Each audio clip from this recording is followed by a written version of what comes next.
ইসলাম। আজ তোমাদের সামনে থাকবে নবম দশম শ্রেণীর সাধারণ গণিত সূচকের অধ্যায়। আমরা সূচক থেকে সূচকের বেসিক অংশটুকু জানার চেষ্টা করব ইনশাল্লাহ। সূচক কি, সূচক কি ধরনের রাশি, কোন রাশিকে আমরা আসলে সূচক বলতে পারি, সূচকের কি কি সূত্র আছে, এই প্রসঙ্গে আজকে আমরা আলোচনা করব।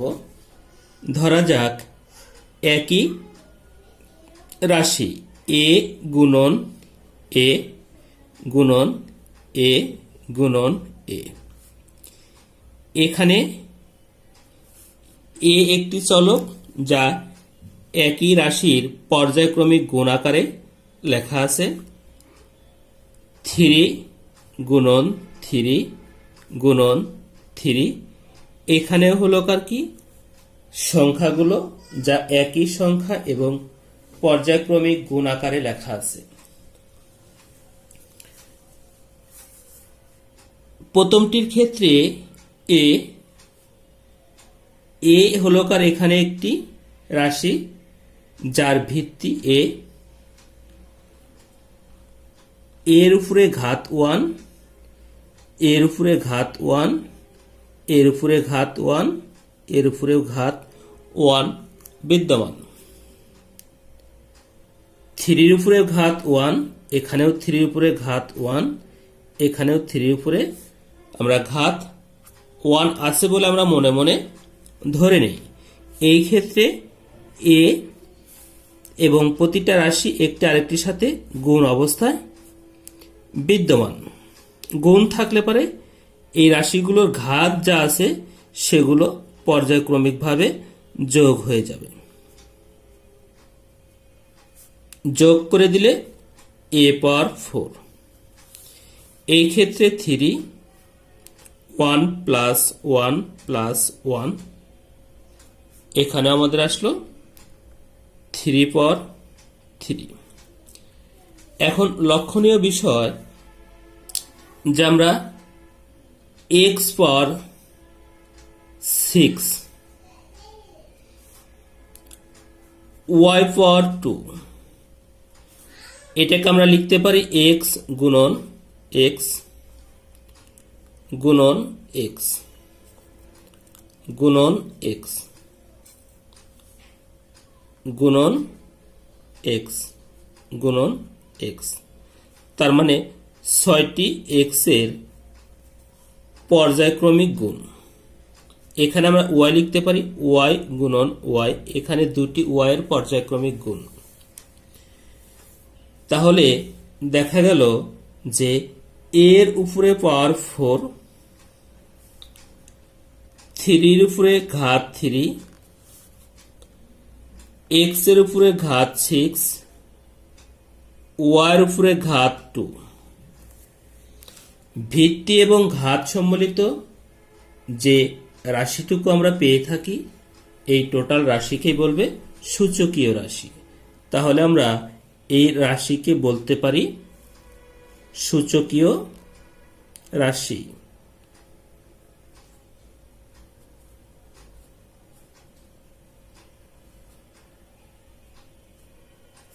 এটির ক্ষেত্রে আমরা লিখতে পারি সূচকীয় রাশি।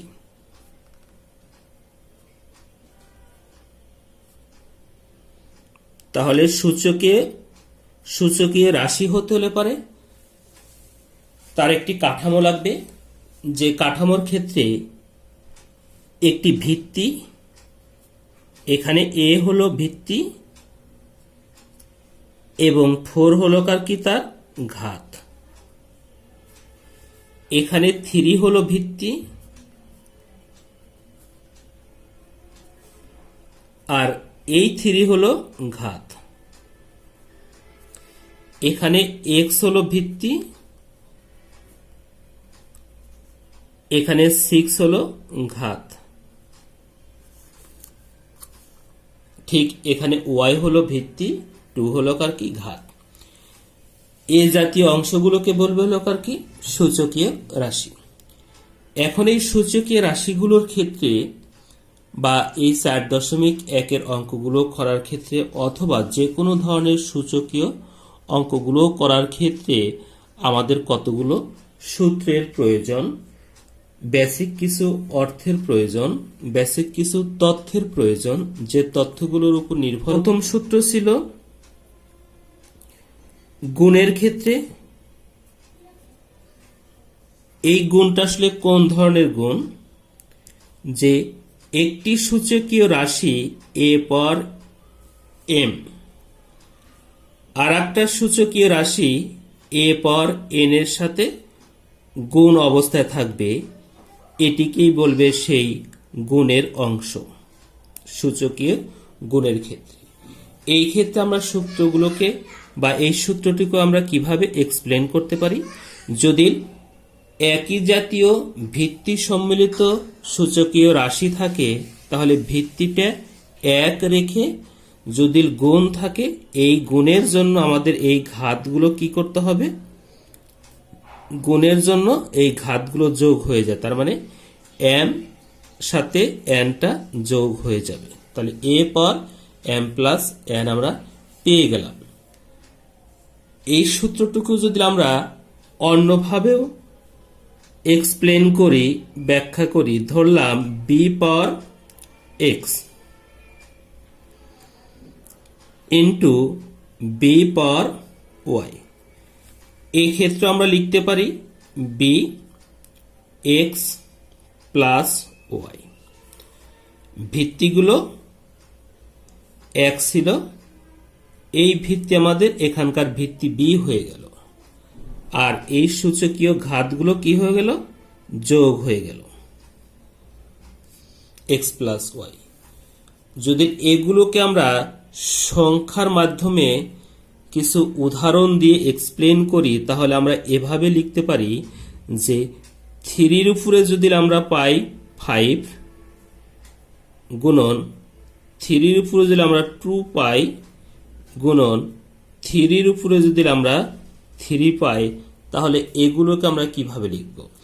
এগুলোর ক্ষেত্রেও দেখো যে এখানে ভিত্তি, প্রতিটা ভিত্তি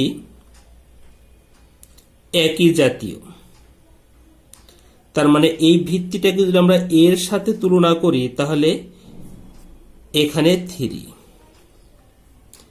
আর এগুলো যদি আমরা সেগুলো x y অথবা ঘাতের সাথে তুলনা করি তাহলে এই 5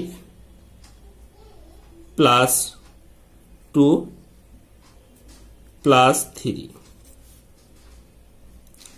তাহলে কি দাঁড়ালো, 3 উপরে 5 এর সাথে 2 যোগ করলে কত হবে 7, 7 এর সাথে 3 যোগ হলে আমাদের কত আসলো 10।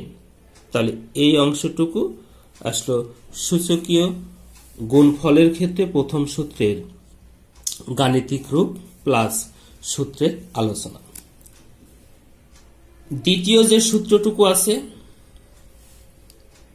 দ্বিতীয় যে সূত্রটুকু তা হলো ভাগের ক্ষেত্রে। কোন ধরনের ভাগ, একটি সূচকীয় রাশি অন্য একটি সূচকীয় রাশির সাথে ভাগ অবস্থায়, তার মানে a পর m ভাগ a পর n, এই অংশটুকুকে আমরা দুটি আকারে লিখতে পারি, এর দুটি রূপ দিতে পারি, a plus m minus n। এই ক্ষেত্রে যে শর্তটুকু থাকবে তা হলো যখন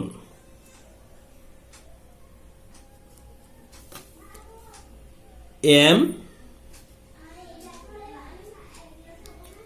n এর সমান হবে অথবা n থেকে বড় হবে। দ্বিতীয়ভাবে যেটি লিখতে পারি 1/a পর n মাইনাস m, এটির ক্ষেত্রে যখন n বড় হবে m থেকে, এই দুটি শর্তের উপরে আমরা লিখতে পারি। এখানে লক্ষণীয় বিষয় m থেকে n বিয়োগ, তার মানে m এর মানটি বড় n এর মানটি ছোট। এখানে n থেকে m বিয়োগ, তার মানে এখানে n এর মান বড় হবে m এর মান ছোট হবে। যদি এই দুটি অংশকে আমরা একটি সূত্রের মাধ্যমে দেখাই, গাণিতিক ব্যাখ্যার মাধ্যমে দেখাই, 5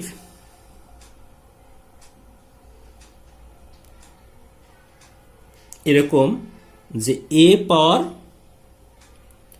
5 ভাগ a পাওয়ার 2। এখানে আমাদের এটা হলো একই ধরনের ভিত্তি a, আর এই 5 হলো যদি আমরা m ধরি, আর এই 2 কে যদি আমরা n ধরি, তাহলে দেখো এখানে 5 2 এর থেকে বড়, তার মানে m টা বড়। আমরা এখানে এটা লিখব যে m মাইনাস n, তার মানে কত আসলো, m এর মানটা হলো 5 এবং n এর মানটা হলো কার কি 2। তাহলে এখানে a পাওয়ার 5 থেকে 2 বিয়োগ করলে কত হবে, 3 হবে। দ্বিতীয় ক্ষেত্রে যদি আমরা এরকম চিন্তা করি যে a পাওয়ার 3 ভাগ a পাওয়ার 5, এটার ক্ষেত্রেও এই 3 হলো আমাদের n, এই 5 হলো আমাদের n, ভিত্তি একই থেকে গেল। তাহলে উপরে 1 থাকবে, নিচে কি সূত্র অনুযায়ী আসার কথা, যে n মাইনাস m। কেন আমরা এটা লিখব, যে আমরা সচরাচর দেখতে পাই যে 3 থেকে 5টা বড়, তার মানে n থেকে 5টা বিয়োগ হয়ে যাবে। তাহলে উপরে 1, নিচে a, 5 minus 3, 1/a power square result. এটা ছিল হলো কার কি সূত্রের গাণিতিক ব্যাখ্যা। তৃতীয় সূত্র হলো কার কি গুণফলের ঘাত, গুণ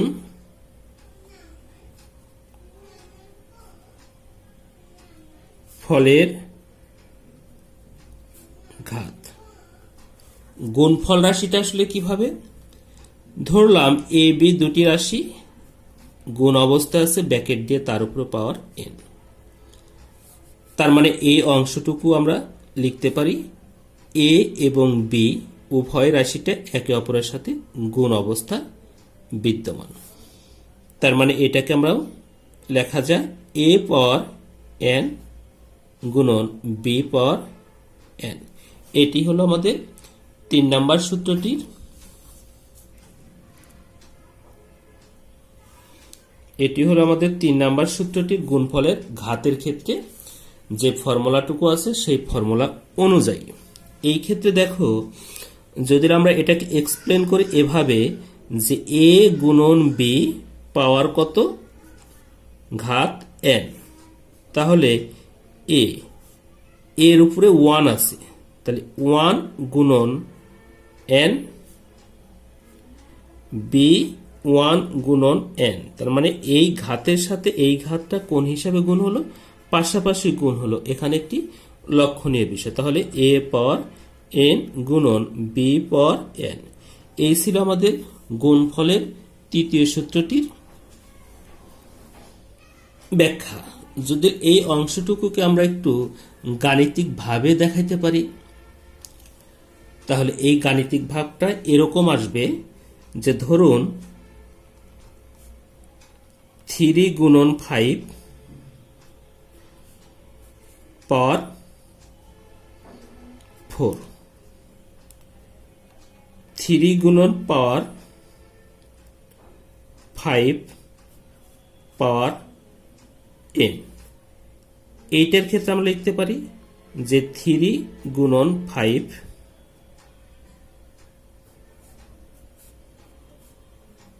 3 গুণন 5 3 গুণন 5 3 গুণন 5।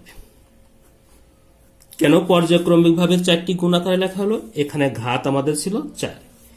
এটার ক্ষেত্রে তাহলে এই অংশগুলোর ক্ষেত্রে একটু লক্ষণীয় বিষয় যে আমরা একটু লিখতে পারি যে এখানে 3,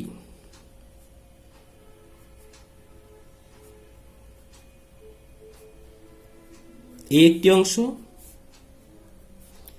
5, এই 5 গুলোকে আমরা এভাবে লিখতে পারি।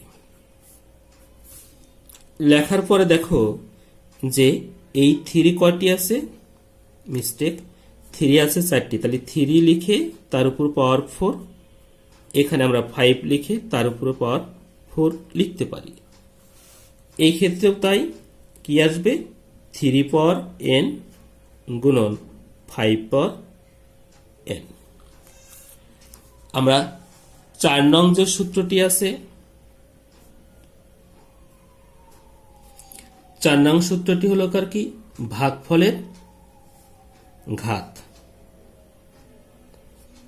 ভাগফলের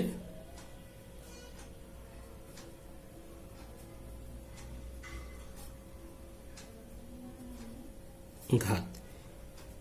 যদি আমরা এভাবে কল্পনা করি যে a বাই b একটি রাশি যেটি আমাদের এর সাথে বিটা ভাগ অবস্থায় আছে এবং তার ঘাত যদি আমাদের n হয়, এটার ব্যাখ্যা এরকম ভাবে a পাওয়ার n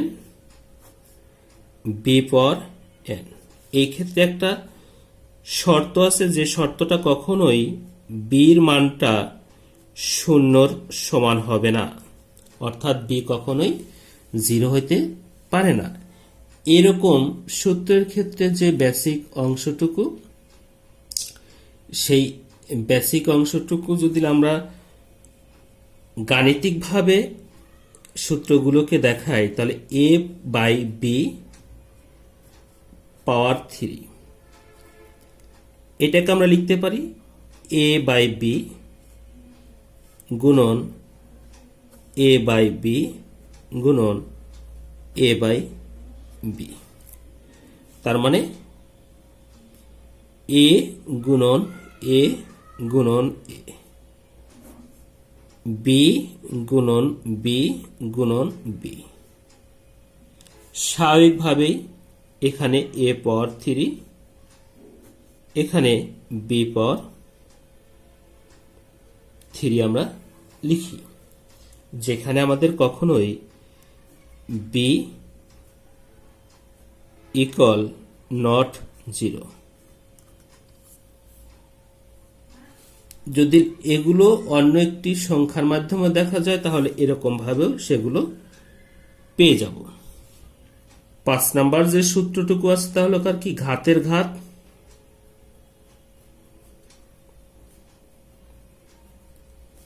ঘাতের ঘাত। এই ঘাতের ঘাত কথাটির অর্থ, যদি আমাদের এরকম একটি সূচকীয় রাশি হয় a পাওয়ার m,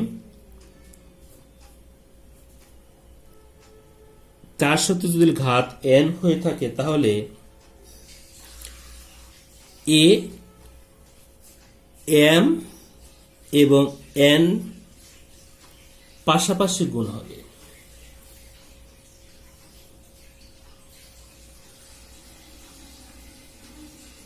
ঘাতের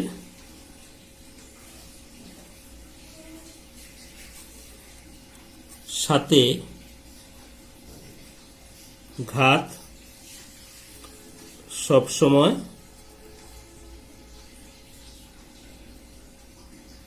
পাশাপাশি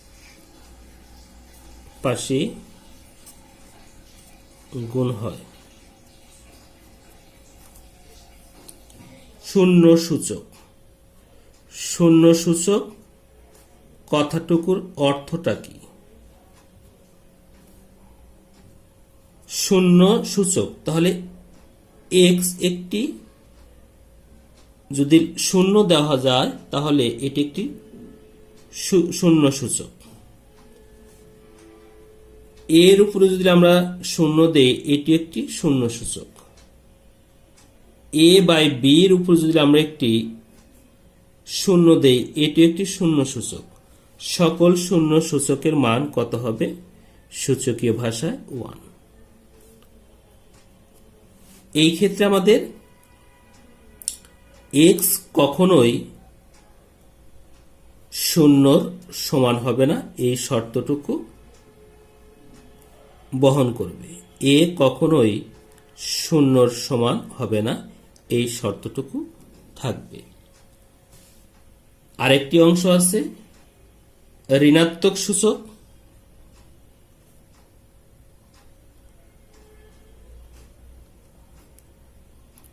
ঋণাত্মক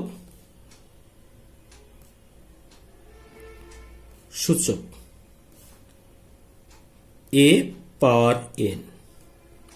এই ঋণাত্মক সূচককে আমরা লিখতে পারি 1/a পাওয়ার n, যেখানে আমাদের n a কখনোই শূন্যর সমান নয় এবং n হলো সকল স্বাভাবিক সংখ্যা।